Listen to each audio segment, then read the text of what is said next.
نام سے جانے جاتے ہیں۔ ناظرین کرام، آئیے آج ذرا چلتے ہیں سندھ کی دھرتی پہ۔ جیسا میں نے آپ کو کہا، جو پیار کی دھرتی ہے، محبت کی دھرتی ہے، عز و انکسار کی دھرتی ہے، جو اسلام کا دروازہ کھولنے والی یعنی باب الاسلام کی دھرتی ہے۔ جب اللہ کام لینا چاہتا ہے ناظرین اور ارادے پختہ ہوں تو پھر بھٹ شاہ کے نام سے شہرت پانے والے ٹیلے پر شاہ جو سر کے ابواب سے، شاہ جو رسالوں کی مسند عشق و محبت سجا کر اور اصلاح نفس کا جام پلا کر دنیا کو اپنی شاعری سے اسیر کرنے والے سادات گھرانے کے روشن ستارے شاہ عبداللطیف بھٹائی رحمۃ اللہ علیہ نے اپنی محبت اور لطافت سے وادی مہران میں مٹی اور پتھر کے تودوں کو ایک خوبصورت بستی میں ایسا تبدیل کر دیا کہ ٹیلے سے اٹھنے والے عشق و محبت کا یہ پیغام مکمل طور پہ آفاقی بن گیا۔ سادات گھرانے کے چشم چراغ ائمہ اہل بیت کا علمی اور روحانی فیضان لیے شاہ عبداللطیف بھٹائی رحمۃ اللہ علیہ سندھ کے انتہائی عظیم صوفی شاعر تھے، جنہوں نے اپنے منظوم کلام کے ذریعے قرآن و حدیث سے لی ہوئی اصطلاحیں استعمال کر کے اللہ اور اس کے رسول صلی اللہ علیہ وآلہ وسلم کے عشق اور پیغام کو مکمل طور پہ عام کیا۔ صوفیانہ تخیل شاہ صاحب رحمۃ اللہ علیہ کے کلام کی خصوصیات ہیں اور ان کی شاعری میں سادگی اور بے لوث خلوص موجود ہے۔ ناظرین، شاہ صاحب رحمۃ اللہ علیہ امن و محبت اور انسانی دوستی کے سفیر تھے۔ آپ رحمۃ اللہ علیہ نے اپنے پیغام کے ذریعے رواداری اور انسان دوستی کا مکمل طور پہ درس دیا۔ شاہ صاحب رحمۃ اللہ علیہ کو سندھی زبان کے علاوہ عربی، فارسی، سرائکی، ملتانی، ہندی، بلوچی، پوربی اور پنجابی زبانوں پر مکمل طور پر عبور حاصل تھا، لیکن شاہ صاحب رحمۃ اللہ علیہ کا کلام ہمیں صرف سندھی زبان ہی میں ملتا ہے۔ شاہ صاحب رحمۃ اللہ علیہ بے انتہا متقی اور پرہیزگار تھے۔ دنیاوی آلائشوں سے آپ کا دور کا بھی واسطہ نہ تھا۔ ساری عمر عبادت و ریاضت میں گزاری۔ انہوں نے اپنے منظوم کلام میں ہر جگہ اخلاقیات کا درس دیا۔ ناظرین، یہ بہت ضرورت ہے اس وقت کی، بڑی آپ کی توجہ رہے۔ اور آپ کو ایک کمال بات بتاؤں کہ شاہ صاحب رحمۃ اللہ علیہ کے وصال کے 114 برس بعد کم و بیش 1866 عیسوی میں ایک جرمن دانشور ڈاکٹر ارنسٹ ٹرمپ تاج برطانیہ کی ملازمت میں سندھ پہ آئے۔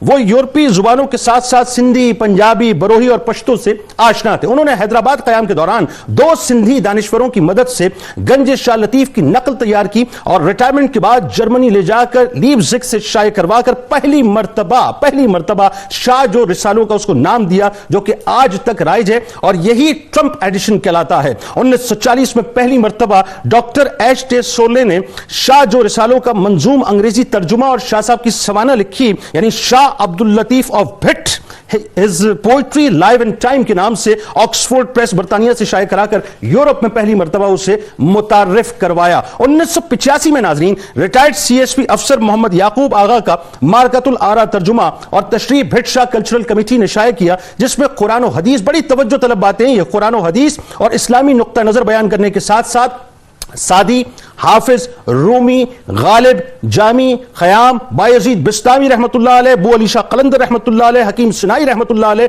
خواجہ معین الدین چشتی رحمۃ اللہ علیہ، بہاؤالدین نقش بند رحمۃ اللہ علیہ، فرید الدین عطار نشاپوری رحمۃ اللہ علیہ، نصیر الدین چراغ دلی رحمۃ اللہ علیہ، امیر خسرو رحمۃ اللہ علیہ اور دیگر اکابر صوفیہ و عارفین کے کلام سے شاہ صاحب رحمۃ اللہ علیہ کے افکار کی مطابقت اور مماثلت کا جائزہ اس نسخے کی نمایاں خصوصیات ہیں۔ شاہ صاحب رحمۃ اللہ علیہ کے اشعار میں عشق رسول و عشق اہل بیت اطہار و ان کے افکار مکمل طور پہ مہکتے نظر آتے ہیں۔ آپ کا سینہ علم و دانش کا خزانہ تھا۔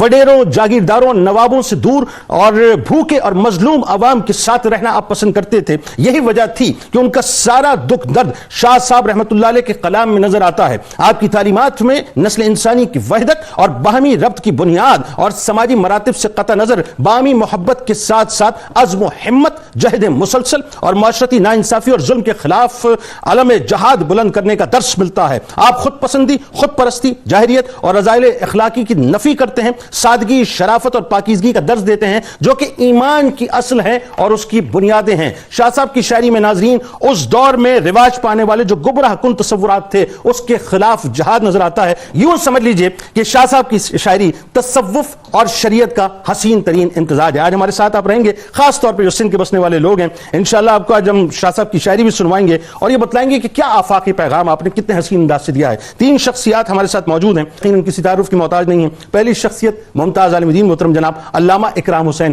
قادری صاحب، دوسری شخصیت ممتاز اسکالر اسسٹنٹ پروفیسر جامعہ کراچی جناب ڈاکٹر سید محبوب بخاری صاحب، تیسری شخصیت ممتاز عالم دین جناب مفتی نور رحمانی صاحب۔ آپ تینوں احباب کو السلام علیکم اور خوش آمدید۔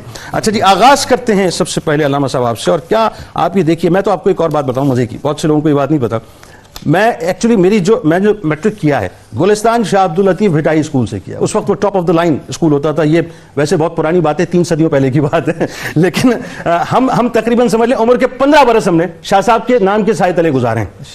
آغاز کرتے ہیں صاحب, سب سے پہلے آپ بنیادی تعارف جو آپ کا حسین سا تعارف ہے خاندانی, اور خاص طور پہ جو آپ کا نسب پاک ہے, اور ایک درویش کی دعا جو آپ کی پیدائش کا سبب بنی, ذرا بتائیے, وہاں سے آغاز کرتے ہیں. بسم اللہ الرحمن الرحیم. آپ کے چہرے کی مسکراہٹ ہی جو ہے وہ شاہ صاحب سے آپ کی عقیدت کا اظہار ایسا ہی اور یقیناً آپ کے بچپن کے مبارک ایام جو ان کے نام کے سائے تلے نظر آئے ہیں, تو ان کا روحانی تصرف اور روحانی فیض بھی آپ کے ساتھ شامل ہے الحمدللہ. دیکھیے حضرت سید شاہ عبد اللطیف بھٹائی رحمۃ اللہ تعالی علیہ جو بھٹائی کہلائے, بھٹ سے بھٹائی ہوئے, اور جس مقام اور جس ریت کے ٹیلے پر آپ نے مسکن ڈالا اسی بھٹ سے آپ آج تک بھٹائی کہلا رہے ہیں. آپ کے اگر ہم خاندانی شرف کے اعتبار سے دیکھتے ہیں تو اتنا ہی کافی ہے کہ آپ سادات سے تعلق رکھتے ہیں, اور آپ کاظمی سید کہلاتے ہیں. 23ویں پشت میں آپ کا جو سلسلہ نسب ہے وہ حضرت سیدنا امام موسیٰ کاظم سبحان اللہ تعالیٰ عنہ وہ سلام اللہ علیہ کے ساتھ جا کر مل جاتا ہے. سبحان اللہ. اور پھر یہ علوی اعتبار سے بھی جانے جاتے ہیں کہ آپ کی جو سیادت ہے جناب سیدنا علی المرتضیٰ شیر خدا رضی اللہ تعالیٰ عنہ کے ساتھ متصل. سبحان اللہ. یعنی علوی فیض جو ہے وہ شامل ہے, علوی فیض اس میں داخل. وہی بات ہے کہ امام جعفر صادق علیہ السلام کا فیضان بھی شامل ہے, امام موسیٰ کاظم علیہ السلام, وہ تو پھر تسلسل جاری و ساری ہو جاتا ہے. سبحان اللہ. حضرت شاہ عبد اللطیف بھٹائی رحمۃ اللہ تعالی علیہ کی جو ولادت ہے اگر اس کو ہم دیکھیں تو یہ 12ویں صدی ہجری کی بالکل ابتدا ہے, 1101 ہجری.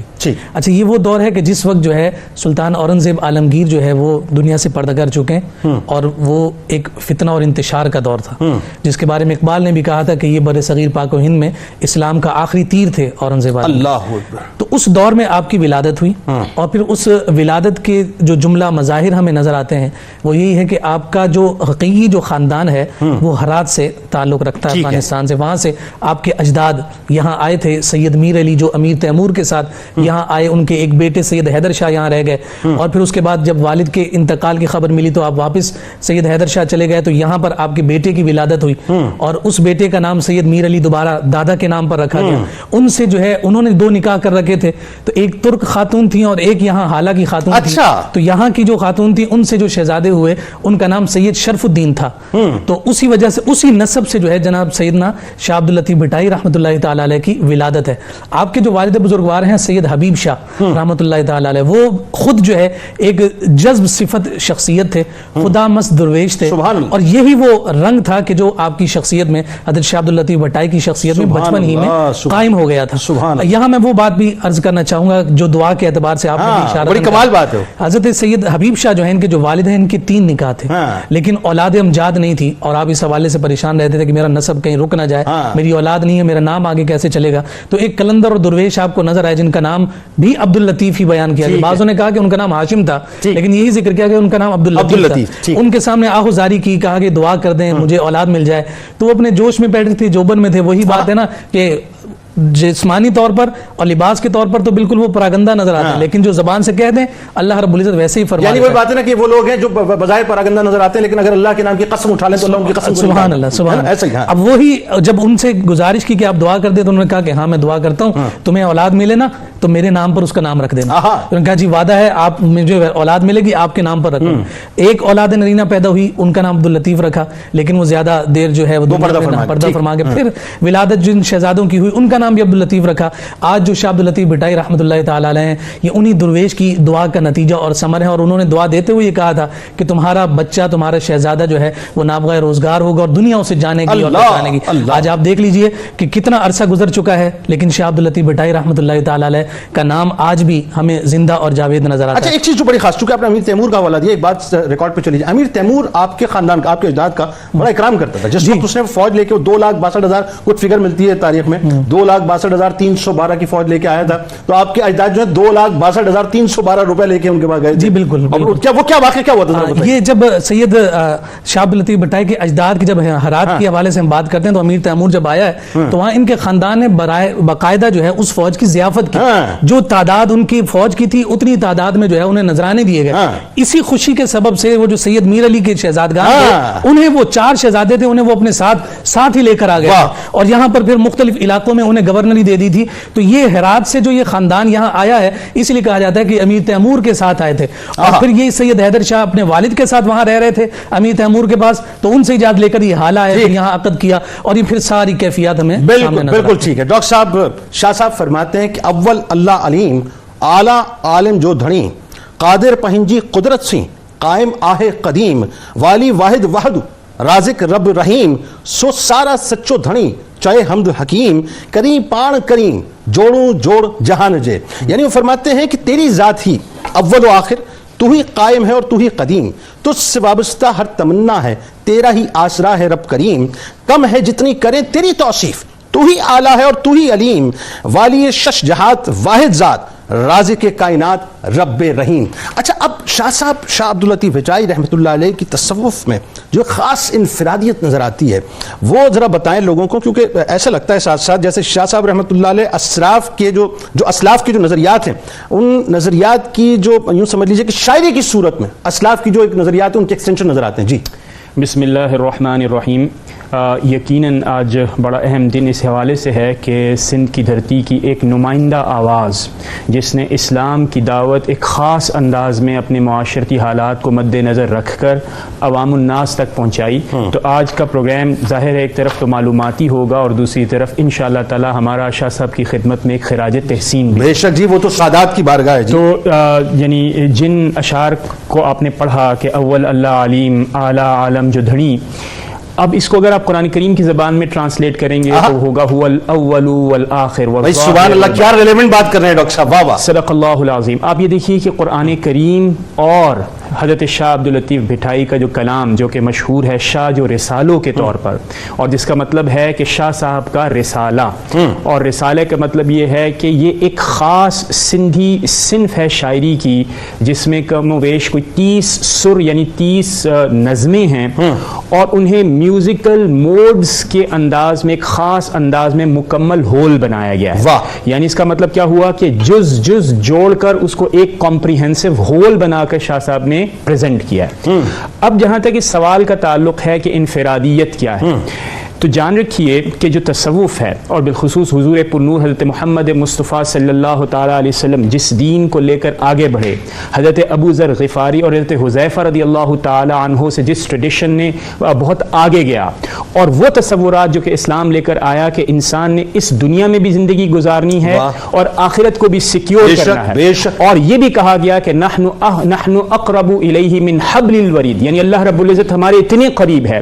اور پھر یہ بھی کہا گیا کہ نہ صرف اللہ رب العزت ہمارے قریب ہے بلکہ آپ کو خدا کے مطابق اپنی امید آخرت میں رکھنی چاہیے. اس دین کی بنیاد میں اسلامی تصوف, یعنی اس میں وہ فنانیت نہیں ہے جو کہ ہندوازم اور بدھزم میں ہے, اسی طرح کرسچینٹی کے اندر وہ کوئی نیچرلٹی نہیں ہے جو کہ اسلام کے اندر, یعنی وہ خاص منفرد تصوف کی صنف. اس صنف کو حضرت شاہ عبداللطیف بھٹائی نے سندھ کے حالات, یعنی اس کو میں کہتا ہوں کہ آپ نے اس یونیورسل صوفیزم کو لوکلائز کیا. میں اس کی تشریح کرتا ہوں, یعنی لوکلائز کرنے سے کیا مراد ہے کہ آپ نے اس آفاقی پیغام کو لوگوں کے مسائل کو بیان کرتے ہوئے اس کا حل پیش کرتے ہوئے لوگوں تک منتقل کیا, اور کس انداز میں, نہایت سادہ عام فہم انداز میں کہ کاشتکار ہو, پڑھا لکھا اتنا نہ ہو, اپنے کام پر موجود ہو, اسے خاص نشستیں ارینج نہ کرنی پڑے, اور وہ آپ کا پاک کلام پڑھتا چلا جائے, اپنے نفس کے مدارج کو, اپنے نفس کی مدارج کو عروج حاصل. یعنی میں آپ کی بات ذرا سمجھنا چاہوں گا, اتنی اچھی آپ بات کر رہے ہیں, یعنی قرآن کو, حدیث کو یا مثنوی یا دیگر جتنے بھی مطلب روایات حکایات ہیں, آپ نے بالکل ایک دم جو ٹریڈیشنل انداز تھا اس ٹریڈیشنل اسٹائل میں جو اس کو کنورٹ کر کے, یعنی یوں سمجھ لیجیے کہ دوسرے لفظوں میں بابا بلے شاہ علیہ رحمہ, میاں محمد بخش علیہ رحمہ, سچل سرمست علیہ رحمہ, یہ سارا وہی رنگ ہے جو آپ کو بکھرا ہوا ہے. سچل سرمست تو آپ کے انفلوئنسڈ میں تھے, یعنی آپ کے بعد, لیکن میں رنگ کی بات کر رہا ہوں. لیکن اب میں گزارش کروں آپ سے کہ بنیادی بات آپ دیکھیے, یعنی جنید بھائی, یہ ہے کہ دیکھیں زبان کس کا انتخاب کیا ہے, سندھی کا. اس کو میں کہہ رہا ہوں لوکلائز کرنا. کیوں؟ اس لیے کہ اگر آپ غور کریں کہ عربی زبان علماء کی زبان تھی, ٹھیک ہے, فارسی زبان اشرافیہ کی زبان تھی, عوام الناس اس سے دور تھی, پھر لوگوں کی سفرنگ یعنی لوگوں کی جو اذیت تھی, استحصال تھا. ہم سب جانتے ہیں کہ سندھ کے اندر جاگیر ویرانہ نظام تھا. اور اس زمانے میں جس کی طرف حضرت نے بھی اشارہ کیا کہ سندھ یعنی 1595 کے بعد جب اس مغل امپائر کے اندر موجود تھا تو آپس میں کشمکش تھی. ان حالات کو دیکھ کر اور پھر کمزوری، ذلت اور استحصال کی علامت یعنی خواتین، ان کو اپنی سٹوریز کے اندر بہت ہی پک اینڈ چوز میتھڈ کو ایڈاپٹ کرتے ہوئے آپ نے اس پیغام کو لوگوں تک پہنچایا کہ ان کی سفرنگ، ان کی تکالیف آسانی سے. اچھا، اس میں جو شاج و رسالوں کی آپ بات کر رہے ہیں اس میں 30 ابواب ہیں اور 7 میرا خیال ہے جو ہے ملکاؤں کی بات، بالکل عورتوں کی آپ دیکھیے کہ عورتوں کے نام سے منسوب کر کے بنیادی طور پہ آپ نے عورت کو بھی ایک تقدس اور احترام دیا ہے. دیکھیں نا اسلام کی تعلیم کیا ہے، یعنی سب سے پہلی بات تو اسلام کیا کہتا ہے کہ کسی بھی چیز کو کوئی خاص فوقیت نہیں ہے اور نہ کسی کی کوئی کمی ہے نہ کوئی کمزوری ہے. اس عورت کو جس کا مقام اس زمانے کے اندر یعنی سندھ کے اندر، اور اب تو بالخصوص وہ پھیل ہی چکا ہے کہ اذیت، استحصال کی علامت، کمزوری کی علامت سمجھنا، شاہ صاحب نے اسے اپنے بنیادی کردار بنایا اور اس کردار کو یہ بتایا کہ یہ عزت اور افتخار کی علامت، اس کو مستحکم کیا، پھر اس کو محبت کی علامت بنایا، پھر اس کے ساتھ ساتھ پھر اسے اتنے عام فہم انداز میں بنایا کہ یاسیت نہیں پھیلی اس سے. یعنی حالات ناسازگار ہوتے ہوئے بھی آپ کا کمال یہ ہے کہ آپ نے اللہ رب العزت کی اس صفت کو اجاگر کیا جسے ہم ستار کہتے ہیں. بالکل ٹھیک ہے. پھر اس کے ساتھ ساتھ آپ غور کیجئے اور یہ دیکھیے کہ کس خوبصورت انداز میں آپ نے انفرادیت کیوں قائم رکھی کہ اس زمانے کا چلن کیا تھا کہ ہم وحدت الوجود کے ذریعے سے تصوف کرتے ہیں. آپ نے اسے عام فہم بنایا اور سورہ اخلاص کی ان اللہ رب العزت کی ان صفات کو اجاگر کیا جس میں توحید واضح ہو جاتی ہے اور حضور پرنور حضرت محمد مصطفیٰ صلی اللہ تعالی علیہ وسلم کی مرکزیت سامنے آتی ہے. ابن العربی رحمۃ اللہ علیہ کا ایک خاص رنگ نظر آتا ہے، یعنی آپ کے اشعار کی جہاں بھی تان ٹوٹتی تھی اس میں آپ کو وحدت الوجود کا تصور جو خاص طور پہ نظر آتا تھا. مفتی صاحب، اگر اللہ پہ رکھتے ہو ایمان، رسول اللہ سے بھی لا لگاؤ. یہ شاہ صاحب فرماتے ہیں جس کا منظوم ترجمہ اردو میں کہ اگر اللہ پر رکھتے ہو ایمان، رسول اللہ سے بھی لا لگاؤ، سمائے جس میں ان دونوں کا سودا، کسی در پہ نہ اس سر کو جھکاؤ. یعنی کیا خوبصورت بات ہے. عشق مصطفیٰ صلی اللہ علیہ وآلہ وسلم، عشق اہل بیت اطہار کا جو ایک خاص رنگ شاہ صاحب رحمۃ اللہ علیہ میں نظر آتا ہے، ذرا اس حوالے سے بتائیے. نحمد و نصلی علی رسولہ الکریم، اما بعد فاعوذ باللہ من الشیطان الرجیم، بسم اللہ الرحمن الرحیم. قال اللہ تعالی فی القرآن المجید والفرقان الحمید، قل ان کنتم تحبون اللہ فاتبعونی یحببکم اللہ ویغفر لکم ذنوبکم. صدق اللہ العظیم وصدق رسولہ النبی الکریم الامین الرؤوف الرحیم. تمام تعریفیں اللہ سبحانہ و تعالی کے لیے اور درود و سلام اللہ کے رسول، ہم سب کے آقا، ہم سب کے مولا، تاجدار مدینہ، تاجدار ختم نبوت حضور محمد مصطفیٰ صلی اللہ علیہ وآلہ وسلم.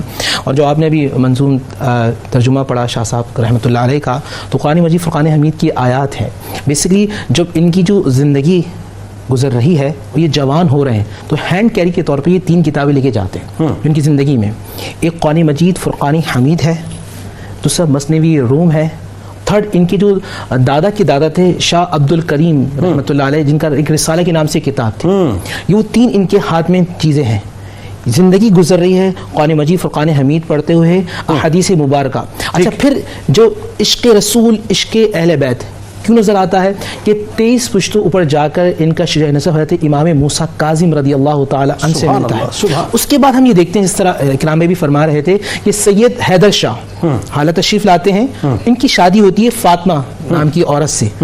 فاطمہ کی اولاد ہیں، حیدر کے بیٹے ہیں سلام اللہ علیہ. بات سمجھ رہے ہیں؟ وہ فیض چلتا ہوا آ رہا ہے اور جو کانوں میں آواز آتی ہے آباء و اجداد کی، نام ہی سنتے ہیں، کبھی حیدر آتی ہے، کبھی حسن آتے ہیں، کبھی حسین آتے ہیں، کبھی فاطمہ. اس پرورش میں اور جس سوسائٹی میں رہتے ہیں وہاں سادات کی بڑی تعظیم ہے. ان کے والد حبیب اللہ کے نام قطع کلام کی معذرت، ویسے تو ظاہر ہے پورا پاکستانی، میں تو یہ بات بڑے دعوے سے کہہ رہا ہوں، پاکستان کا کونا کونا سادات کی بڑی عزت اور احترام، پوری دنیا میں کوئی دوسری رائے نہیں ہے. لیکن میں نے دیکھا کہ سندھ کی دھرتی کے اندر یہ رچاؤ جو ہے بڑا خاص ہے. جہاں سادات کا پتہ چلتا ہے وہاں ہاتھ جوڑ کے جو ہے ان کی بارگاہ میں کھڑے ہو جاتے ہیں. بالکل ایسا ہی ہے. حبیب اللہ معروف ہیں شاہ حبیب کے نام سے. وہ کوٹری میں رہتے ہیں اور جہاں کوئی بیمار ہوتا ہے، آپ دیکھیں اس زمانے کے اندر بھی نبی علیہ الصلوۃ والسلام کی خاندان سے محبت کتنی ہے کہ دعا کے لیے بلایا جاتا ہے. اور مزے کی بات یہ کہ سید سادات یہ خاندان ہاتھ اٹھاتا اور اللہ تعالیٰ دعا کو رد نہیں فرماتا. اللہ. خواجہ معین ٹھٹوی رحمت ٹھٹا کے ایک بہت بڑے بزرگ ہیں، ان سے ان کی گفتگو ہوتی، جو آپ نے بات کی نا عشق رسول، عشق اہل بیت، دنیا بدل کے رکھ دی تھی. اب بات ذہن میں رکھیے گا. ابا جان رحمۃ اللہ میرے والد قبلہ پیر طریقت حکیم سید سرفراز احمد رحمانی رحمۃ اللہ شاہ فرمایا کرتے تھے، بیٹا جو عالم ہوتا ہے نا، جو عالم ہوتا ہے اس کو نبی کے سینے کا فیض ملتا ہے. جو عالم ہو اس کو نبی کے سینے کا فیض ملتا ہے.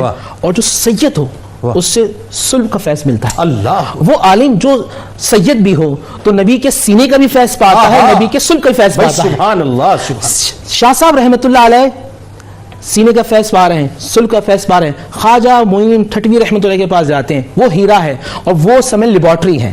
ہیرے کو جب تراشا جائے تو ہیرا اصل صورت میں آتا ہے. سبحان اللہ. خواجہ معین ٹھٹوی رحمۃ اللہ کے پاس جو 3 سال شاہ صاحب رحمۃ اللہ علیہ گزارتے ہیں, عشق اہل بیت, عشق رسول کا وہ حسین شاہکار لا کے سامنے لوگوں لاتے ہیں کہ ہم شاعری کے اندر بھی یہ دیکھتے ہیں کہ شاہ صاحب رحمۃ اللہ علیہ عشق رسول کی بات کر رہے ہیں, عشق اہل بیت کی بات کر رہے ہیں. اچھا اب مزے کی بات, یہ شاہ صاحب رحمۃ اللہ برٹ شاہ پر آتے ہیں. میں جس طرح آپ نے بھی بتایا کہ ایک ٹیلا ہے, مٹی ہے, وہاں بیٹھے ہیں اور اس کو وہ یاقوت و مرجان سے زیادہ لوگوں کے لیے عزیز کر دیتے ہیں. بالکل ٹھیک ہے. آپ زندگی وہاں گزار رہے ہیں, بالکل ٹھیک ہے, اور آپ کا آخری دور ہے, پوری زندگی انسانیت کی خدمت کی ہے, قال اللہ قال رسول اللہ کی بات کی ہے. اور مزے کی بات یہ کہ اپنے جد امجد سیدنا علی حیدر کرار کی بات کو ذہن میں رکھ کے کی ہے. اللہ. اور ذہن یہ میں کیا ہے کہ لوگوں کے ان کے عقل کے مطابق بات کرو, ان کے فہم کے مطابق کلام. بالکل ٹھیک ہے, ٹھیک ہے, ان کے فہم ان کے ادراک کے مطابق بات کرو. شاہ صاحب رحمۃ اللہ سندھی زبان کے اندر اور انتہائی آسان فہم بات کر رہے ہیں. وہاں مریدین ہے, سمر فقیر ان کے خلیفۃ الاکبر ہیں اور دوسرے سارے لوگ موجود ہیں. جب آپ کا آخری زمانہ ہے تو آپ کو یاد آتی ہے اپنے جد امجد کی, زندگی میں رہتی ہے لیکن اب مجھے وہاں جانا چاہیے, مجھے امام حسین امام میں موسیٰ کاظم کے پاس جانا چاہیے. اللہ.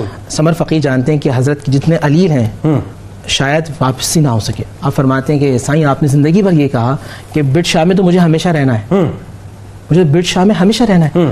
پھر آپ وہاں جا رہے ہیں, آپ 21 دن مراقبہ کرتے ہیں. ٹھیک, 21 دن مراقبہ کرنے کے بعد آپ کی روح جو ہے اللہ سبحانہ و تعالیٰ کے پاس چلی جاتی ہے. اللہ. تو اس جو نظر آیا. اچھا یہاں ایک چیز اور بھی ہے, ٹھیک ہے, آپ نے عشق رسول کی بات کی. امام حسین کن کے خلاف کھڑے ہوئے ہیں؟ بالکل ٹھیک, جابر ظالم کے خلاف. اور ہم یہ دیکھتے ہیں کہ شاہ صاحب رحمۃ اللہ علیہ اس زمانے کے جو عامر ہیں وڈیرے, جو ظلم کر رہے ہیں, بربریت کا ایک طوفان برپا کیا ہوا ہے, آپ ان کے خلاف بات کر رہے ہیں اور لوگوں کی مدد کر رہے ہیں, لوگوں کے دلوں کو جوڑ رہے ہیں.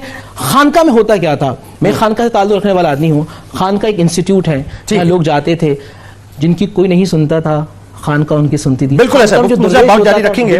ایک مختصر سا وقفہ ناظرین, آئیے سرکار علیہ السلام کی بارگاہ میں چلتے ہیں, درود پاک کا نذرانہ پیش کرتے ہیں, اور جب لوٹیں گے, چونکہ ظاہر ہے سرکار علیہ السلام کی آل کا تذکرہ پاک ہے, تو لوٹیں گے انشاءاللہ تو مزید گفتگو کا آغاز کریں گے اور آپ کو بتلائیں گے کہ ایک تو بنیادی طور پہ وہ انتہائی سمجھ لیجیے کہ حب الوطنی کے جذبے سے سرشار شخصیت تھے.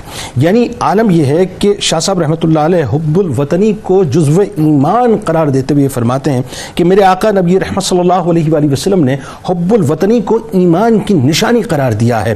آپ کو اپنے دیش سندھ سے اتنی محبت تھی, بے انتہا محبت تھی ناظرین, اتنی محبت تھی کہ بس ہر وقت اپنی دھرتی ہی کی بات کیا کرتے تھے. اور شاہ جو رسالوں میں بارہا اپنے وطن کے لیے خیر و برکت کی آپ نے دعا فرمائی, بلکہ آپ ایک جگہ فرماتے ہیں کہ میری خواہش ہے کہ اپنے وطن کو دیکھتے دیکھتے میں جان دے دوں, اور میری صبح کو قید نہ کرنا, پردیسن کو اس کے محبوب سے جدا نہ کرنا. میرا جی چاہتا ہے کہ اپنے وطن تھر کی ٹھنڈی ٹھنڈی مٹی اپنے سر پر ڈال لوں, اور اگر میں دیس میں مر جاؤں تو میرا جسد کو یہیں دفن کر دینا. ایک جگہ ناظرین شاہ صاحب رحمۃ اللہ علیہ یہ اسی حب الوطنی کے جذبے کے تحت فرماتے ہیں, یعنی فرقہ واریت, لسانیت اور عصبیت کو مکمل طور پہ دفن کرتے ہیں اور کہتے ہیں, اور محبت کا صرف درس دیتے ہیں, اور فرماتے ہیں کہ پائے کان کمان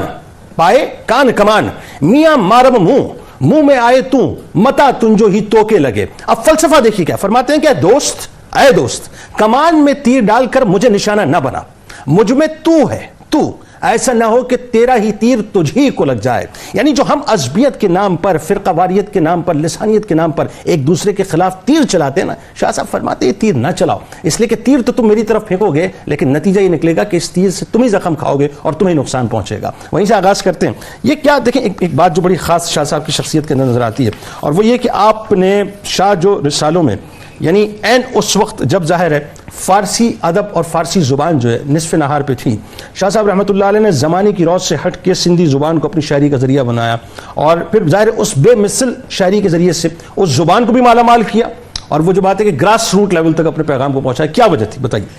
دیکھیے جنید بھائی, شاہ صاحب علیہ الرحمہ کی جو شخصیت ہے اس کے ہمیں مختلف رنگ نظر آتے ہیں.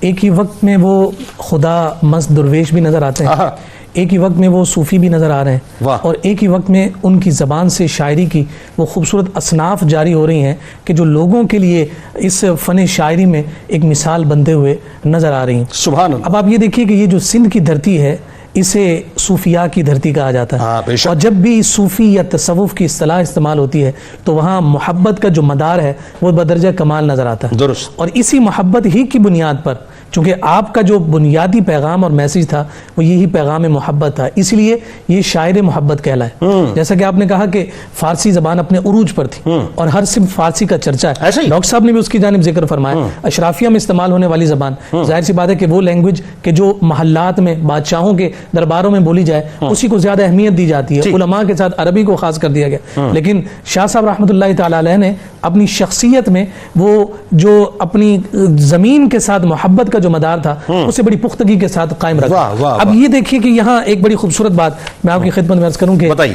بطور خاص جب ہم سندھ کی سرزمین کے حوالے سے اور سندھ کی ثقافت اور سندھ کی تہذیب کی بات کرتے ہیں تو ہمیں 4 بنیادی نام نظر آتے ہیں. سب سے پہلا نام مخدوم معین ٹھٹوی رحمۃ اللہ تعالی علیہ جو میاں ٹھارو کے نام سے جانے جاتے ہیں. دوسرے مخدوم ہاشم ٹھٹوی رحمۃ اللہ تعالی علیہ.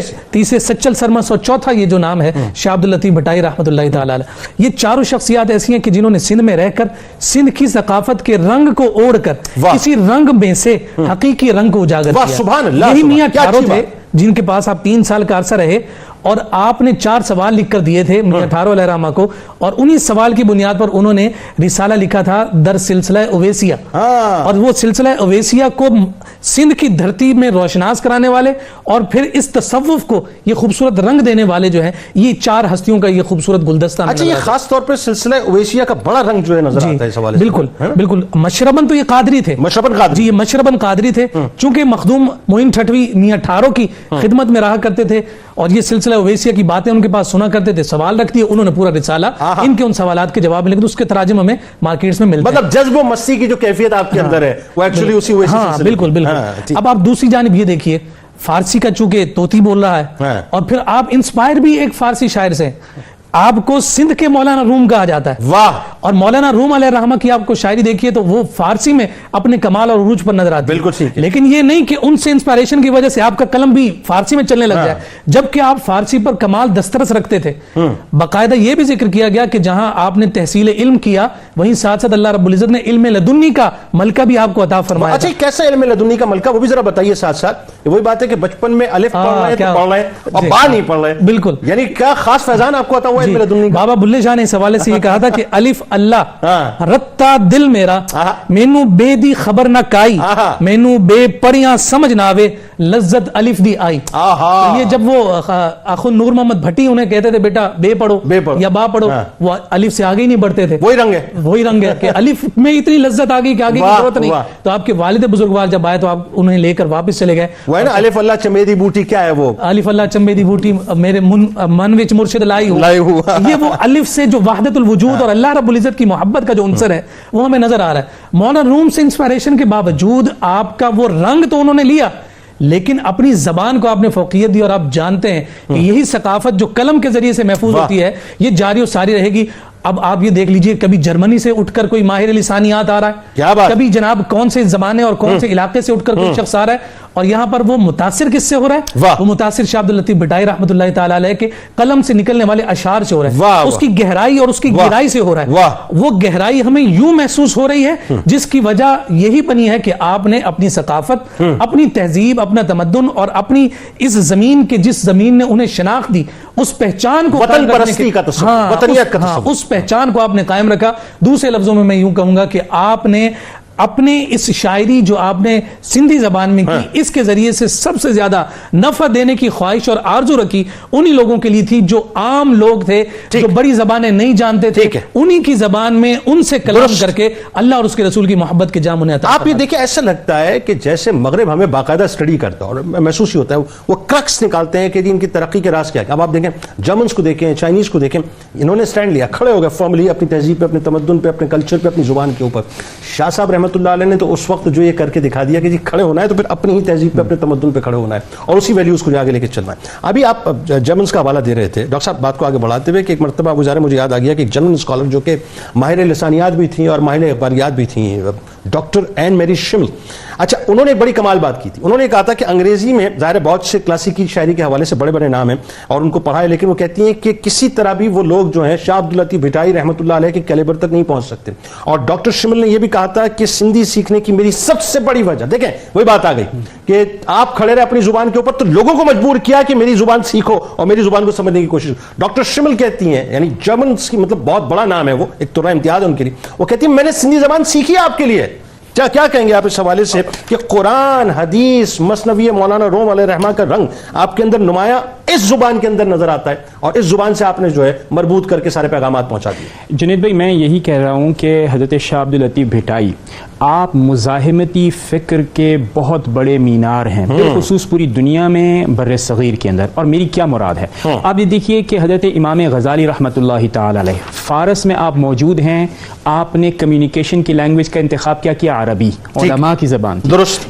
حضرت مولانا روم آپ یہ دیکھیے فارسی کا انتخاب. لیکن ان تمام چیزوں سے آگاہ ہونے کے باوجود چونکہ پیغام آپ نے اپنی قوم کی گمراہ قوم کو دینا تھا, لہٰذا آسان عام فہم زبان کا انتخاب فرمایا. اس سے یہ سمجھ میں آتا ہے کہ جب آپ کا مطمع نظر عام لوگوں کی ہدایت ہوتی ہے, ان کی منزل میں رہنمائی ہوتی ہے, تو پھر آپ اسی زبان میں انہی کی سطح پر آ کر آپ گفتگو فرماتے ہیں. اچھا, اب قرآن کریم آپ کے ساتھ رہا اور آپ اس مکتب سے ہیں حضرت مجدد الفسانی رحمۃ اللہ تعالی, جس میں طریقت شریعت کے تابع ہوتی ہے. اچھا, این میری شمل کا آپ نے تذکرہ کیا. این میری شمل یہ بھی کہتی ہے کہ یعنی حضرت شاہ صاحب جو ہیں وہ بنیادی طور پر قرآن کریم کی 35 آیات کو انہوں نے بار بار استعمال کر کے کم و بیش کوئی 703 آیات استعمال ہوتی ہیں, یا اس سے بھی 703 آیات. لیکن اہم بات کیا ہے, وہ انہوں نے کہا کہ غیر روایتی انداز میں, یعنی وہ آیات جو کہ عام طور سے تصوف میں نہیں آتی ہیں, ان کا استعمال بھی خوبصورت انداز میں شاہ صاحب نے اپنی شاعری میں کیا.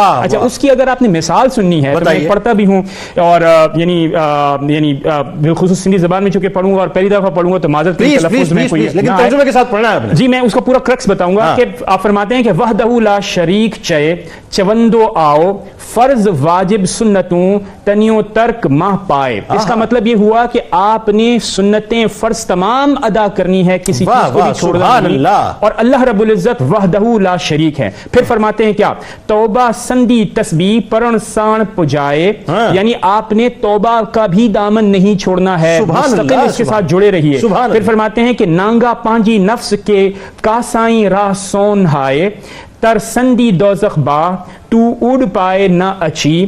اس کا مطلب یہ ہوا کہ اے جاہل, تمہیں توبہ کا دروازہ ہمیشہ ہمیشہ کھٹکھٹانا رہنا چاہیے. اور قرآن کریم کے اندر اگر آپ نے اس کا پیرالل دیکھنا ہے تو اللہ رب العزت نے فرمایا وَسَارِعُوا إِلَى مَغْفِرَةٍ مِّن رَبِّكُمْ. سبحان اللہ. اب آپ بتائیے قرآن کریم اور اسے عام فہم لوکل زبان میں ادا کر ایک عام کاشتکار کو بتانا, یہ بڑی اہم بات. اچھا, کمال یہ اب یہاں پہ ایک جملے میں بات یہ ہے کہ آپ نے وہ ساری جتنے بھی یوں کہہ لیجئے کہ بت کھڑے ہوئے تھے نا تصوف کے نام پہ, جو جعلی بت کھڑے ہوئے تھے, آپ نے ایک لمحے کے اندر ان کو جو ڈھیر کر کے رکھ دیا کہ تصوف شریعت کے دائرے کے اندر ہے, اس سے باہر نہیں ہے. ایگزیکٹلی. اور پھر آپ دیکھیں آپ معاصر کس کے ہیں, حضرت شاہ ولی اللہ رحمۃ اللہ تعالی علیہ, اس وقت کے چیلنجز کو بھی آپ دیکھیے. اور بتائیے پھر مولانا روم کو آپ دیکھیے. مولانا روم رحمۃ اللہ تعالی تصوف کی ایک مایا ناز آواز, لیکن آپ ان سے متاثر ہیں مثنوی سے, لیکن آپ نے مثنوی کا رنگ ڈھنگ بھی نہیں کیا, اپنی انفرادیت اس میں ڈالی. مثال کے طور پر کیا, جب آپ نریٹ کرتے ہیں کافی چیزوں کو تو مکمل براہ راست اور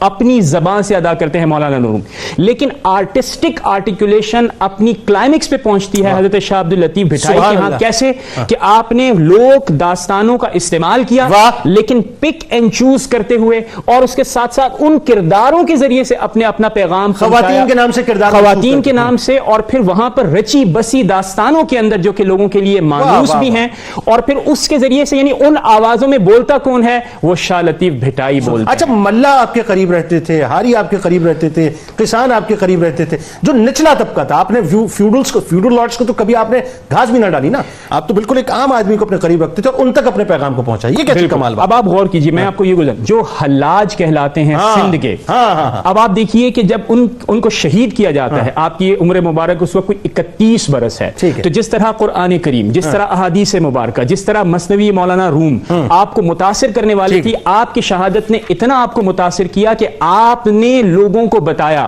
کہ جاگیردارانہ نظام استحصال ہے, اس کے خلاف لڑنا بھی اسلام کی خدمت ہے. اچھا, کلونوں کا دور تھا وہ بھی, اور جی بالکل, یعنی بربریت کا دور تھا. اور آپ یہ دیکھیں کہ اس زمانے میں ایک عام جو کسان تھا اس کا مسئلہ کیا تھا کہ ٹیکس بہت زیادہ وصول کیا جاتا تھا, اور ٹیکس وصول کرنے کے نتیجے میں اپنی پوری کی پوری سالوں کی فصلیں ان کو دے دینی پڑتی تھی. اس نظام استحصال کے خلاف اگر کسی مرد مجاہد نے آواز کھڑی کی, اور عام طور سے تصوف, ایون یعنی این میری شمل نے بھی اس بات کا ذکر کیا اپنے ایک انٹرویو میں, تو یعنی این میری شمل یہ کہتی ہے کہ عام طور سے مغرب میں, جو آپ نے کہا نا کہ مغرب کیوں اسلام کو پڑھتا ہے, عام طور سے مغرب یہ سمجھتا ہے کہ صوفیزم کیا ہے, صوفیزم ہے جو کہ اے پولیٹیکل ہے, سیاسی نہیں ہوتا. لیکن آپ یہ دیکھیے کہ اس کی فائنڈنگ بھی یہی تھی کہ سیاست کو بہت اچھا استعمال بھی کرتا ہے, اور سیاست اگر ظالمانہ ہو تو اس کے خلاف آواز بھی بلند ہے. حضرت شاہ عبداللطیف بھٹائی رحمۃ اللہ تعالی کا یہ جو شاہ جو رسالو ہے, یہ ایک طرف پیغام محبت درست ہے, لیکن جنید بھائی آخر میں یہ میں کہوں گا نہ صرف پیغام محبت ہے بلکہ عدل کا بھی علم بردار ہے. وہ ہے نا, جدا ہوتی سیاست سے تو رہ جاتی ہے چنگیزی. تو مسئلہ وہی ہے نا سارا, کہ یہ تو پاسبل ہی نہیں ہے کہ آپ سیاست کو الگ کر دیں, بلکہ حسین یا یوں کہیے کہ جو پازیٹیو سیاست ہے وہ اسی سرکل کے اندر آپ کو نظر آتی ہے. مفتی صاحب فائنلی وہ کیا فرماتے ہیں نا کہ جنہوں نے دل سے اس کو یکتا مانا, جنہوں نے دل سے اس یکتا کو مانا, محمد کو بسط اخلاص جانا, نہ ان کو کوئی گمراہی کا خطرہ نہ ان سے دور ہے ان کا ٹھکانہ. تو سرکار مدینہ صلی اللہ علیہ وآلہ وسلم کی محبت شاہ صاحب کی رگو پے کے اندر سرائیت کی ہوئی تھی, اور اسی محبت کا نتیجہ ہے کہ آپ نے اپنی شاعری کے اندر انسانیت کا, انسانوں کی فلاح کا, انسانوں سے محبت کا, بس محبت کا درس دیا. بتائیے ذرا. بسم اللہ الرحمن الرحیم. بات جو بار بار کی جا رہی ہے, قرآن مجید فرقان حمید کی اصطلاحیں اپنی زبان میں آپ نے بیان فرمائی. تو قرآن مجید فرقان حمید کا جو موضوع ہے وہ انسانیت ہے, اور نبی علیہ الصلوۃ والسلام کی وہ حدیث جو ہم بار بار پڑھتے ہیں سنتے ہیں, خیر الناس من ینفع الناس, ان میں سے بہترین وہ ہے جو لوگوں کو اپنی ذات سے نفع دے. ہم یہ دیکھتے ہیں اس زمانے سوسائٹی کے جو کرنٹ ایشوز ہیں, اور مزے کی بات ہے جو مفکر ہوتا ہے جس کی آفاقی سوچ ہوتی ہے, زمانے کے تغیر تبدل اس کی سوچ کو ہٹاتی نہیں, بلکہ وہ سوچ ہر زمانے میں نظر آتی ہے. یعنی ایک ایسی سوچ, ایک ایسی روشنی جو پوری اس ہر زمانے کے لوگوں کو اپنی روشنی سے آشکار کرتی ہے. کیا ہے, ہر زمانے میں ناانصافی ہے, ظلم ہے, بربریت ہے. شاہ صاحب کا شاہ جو رسالہ ہے وہ اس کے خلاف احتجاج کرتا ہے. خواتین کے حوالے سے اس سوسائٹی کے اندر بہت زیادہ ایشوز نظر آتے ہیں, اور خواتین کو برا بلا کہا جاتا ہے, خواتین کو قید کیا جاتا ہے, خواتین پر صحبتیں کی جاتی ہیں, استحصال کیا جاتا ہے. ساس سر کے حوالے سے آپ خواتین کو پاور دے رہے ہیں, آپ خواتین کو ہمت دے رہے ہیں, آپ خواتین کو طاقت دے رہے ہیں. آپ قرآن مجید فرقان حمید سورہ نساء کو سامنے رکھ رہے ہیں, آپ سورہ مریم کو رکھ رہے ہیں, آپ سورہ نور کو رکھ رہے ہیں, اور اپنی زبان کے اندر خواتین کے حقوق کی بات کر رہے ہیں. اللہ کے نبی صلی اللہ علیہ وآلہ وسلم آخری لیکچر دے رہے ہیں کہ یہ اللہ کی باندیاں ہیں, ڈرو, یہ اللہ کی باندیاں ہیں, ڈرو. اور شاہ صاحب رحمۃ اللہ علیہ لوگوں کے دل و دماغ کے اندر اس بات کو بٹھا رہے ہیں. پھر آپ انسانوں سے مخاطب ہیں, اور دیکھیں قرآن مجید فرقان حمید ہم پڑھتے ہیں تو اللہ سبحانہ و تعالیٰ جا بجا قدرتی مناظر کی بات کر رہے ہیں. شاہ صاحب رحمۃ اللہ علیہ جب بات کرتے ہیں اپنی شاعری کے اندر تو اس کو لے کر آتے ہیں, اور آپ انسانوں سے مخاطب ہیں کہ دیکھو تم دیکھو پرندوں کی کتنی پہچان ہے. یہ پرندے جب بھی چلتے ہیں جھنڈ بنا کے چلتے ہیں, وہ تو ایک دوسرے کی پہچان رکھتے ہیں. پھر آپ کہتے ہیں انسان سے دور بھاگتا ہے, انسان اکڑ میں رہتا ہے, انسان غرور میں رہتا ہے, اے انسان سب کو فنا ہونا ہے. بڑے فنکار تھے, وہ سب اس زمین کے اندر چلے گئے. اپنے اگر تمہیں آنکھیں کھولنی ہیں تو دل کی آنکھوں کو کھولو. شاہ صاحب رحمۃ اللہ علیہ شاہ جو رسالوں کے اندر قدرتی مناظر کی بات کرتے ہیں, ہرے بھرے کھیت کھلیان کی بات کرتے ہیں, دریا کی بات کرتے ہیں, پرندوں کی بات کرتے ہیں, جانوروں کی بات کرتے ہیں, پھول اور قدرتی اور اڑتے ہوئے پرندوں کی تمثیل بیان کرتے ہیں تاکہ انسان عام فہم طریقے سے بات کو سمجھ جائے. اور ہم یہ دیکھتے ہیں قرآن مجید فرقان میں الذی جعل لکم فراشا والسماء بناء وانزل من السماء ماء, کہ آسمان کو دیکھو, زمین کو دیکھو, پہاڑوں کو دیکھو, ان فی خلق السماوات والارض, کہ دیکھو ہم نے کس طرح تخلیق کیا ہے. شاہ صاحب رحمۃ اللہ علیہ سمجھانا چاہتے ہیں اس زمانے کے انسان اگر چاہتا ہے وہ کامیاب اور کامران ہو. دیکھیں اللہ یجتبی الی من یشاء ویہدی الی من ینیب, اللہ چنتا ہے. اللہ روم کے لیے رومی کو چن لے, اور سندھ دھرتی کے لیے شاہ عبداللطیف بھٹائی رحمۃ اللہ علیہ کو چن لیں.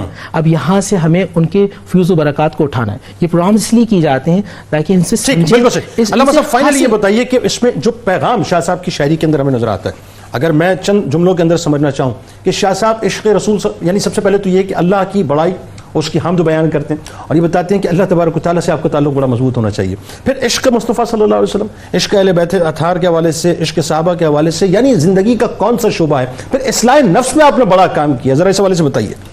دیکھیے شاہ صاحب علیہ الرحمہ کی جو خدمات ہیں ان میں سب سے بڑی خدمت یہ ہے کہ آپ نے گراس روٹ لیول کے افراد کو ایک ایسا کلام دے دیا کہ جس کے ذریعے سے وہ اپنے نفس کی جو پاکیزگی ہے اس کا انتظام اور اہتمام کر سکے. ہاری ہے، کسان ہے، کاشتکار ہے، اور اس طرح کے جو دیگر افراد محنت کش ہیں کہ جن کے پاس اتنا وقت نہیں ہے کہ وہ تعلیم اور تعلم کے ذریعے سے اللہ رب العزت کی معرفت کو حاصل کرنے کی کوشش کریں. ہمیں وہ نظر آتا ہے کہ وہ جناب کہیں سے اگر گزر رہے ہیں تو تنبورے کی آواز کے ذریعے سے ہی، جو حضرت شاہ صاحب علیہ الرحمہ کی خصوصیت ہے کہ آپ نے ان لوگ داستانوں کو جو ذکر کیا اپنی شاعری میں، پھر اس تنبورے کے ساز کے ذریعے سے، اور وہ ساز اتنے جاندار اور شاندار تھے کہ جو لوگوں کے منوں کو جو ہے چیرتے ہوئے ان کے دلوں میں اترتے ہوئے نظر آئے. اور 5 تار ہیں، 5 تار چھڑتے ہیں اور 5 تاروں کے ذریعے سے جو لوگوں کی اصلاح ہو رہی ہے. فائنلی کیا نوٹ دینا چاہیں گے آپ؟ میں جنید بھائی، اور ڈیلی ماں سما کی محفل ہوتی ہے، آپ کو پتہ ہے ڈیلی ماں سما کی محفل ہوتی ہے. اچھا، میرا پیغام دیکھیں یہ ہے کہ آپ کتنے انسپائر کرتے ہیں لوگوں کو. جانوروں سے بھی آپ متاثر، پرندوں سے بھی ہوئے. آپ انسان کو یہ سکھاتے ہیں، کہتے ہیں دیکھو پرندے بھی جھنڈ بنا کے رہتے ہیں. انسان تو ایسا انسان ہے کہ جو کہ تو آپس میں لڑتا ہے. پھر ایک اور آپ نے فرمایا، آپ نے کہا یہ جو غرور فخر ہے کہ زمین پر اکڑ کر تم چلتے ہو، کیا تمہیں اس بات کا علم نہیں کہ اسی زمین کے اندر اسی طرح کے فرعون اور اسی طرح کے نمرود زمین کے سینے میں دفن ہیں. لہٰذا اپنی پہچان کرو اور اللہ رب العزت ڈرو کہ حقیقت اللہ رب العزت. مفتی صاحب، ٹیلے پہ بیٹھ کے ٹیلے پہ بیٹھ کے آپ مطلب یوں کہیے کہ بھٹ پہ بیٹھ کے آپ بھٹ شاہ بنے، اور بھٹ شاہ ایسے بنے کہ آپ نے پورے سندھ کو کیا مطلب بر صغیر کو ظاہر ہے اپنے علمی فیضان سے جو ہے بقائے نور بنا دیا، اپنی روحانیت سے بقائے نور بنا دیا. فائنل کیا پیغام دینا چاہیں گے؟ دیکھیں سید زادے ہیں اور کیسے نہ ہو. واہ. اعلیٰ فرمان تیری نسل پاک میں ہے بچہ نور کا، تو ہے عین نور تیرا سب گھرانہ نور کا. اس زمانے کے اندر بھی جو سادات ہیں، جو علماء ہیں، لوگ اگر رابطہ کر لیں، کیونکہ سید زادے وہ ہوتے ہیں علماء کہ جو دلوں کو صاف کر دیتے ہیں، اور جب دل صاف ہو جائے تو اللہ کے نور کا مرکز بن جائے. بالکل ٹھیک. بہت شکریہ آپ تینوں، آپ کا آپ تشریف لائے. اللہ تبارک و تعالیٰ ذکر پاک کو قبول فرمائے. جو ذکر کرنے والے ہیں، جو ذکر سننے والے تمام موجود ہیں. کل بروز محشر حضرت شاہ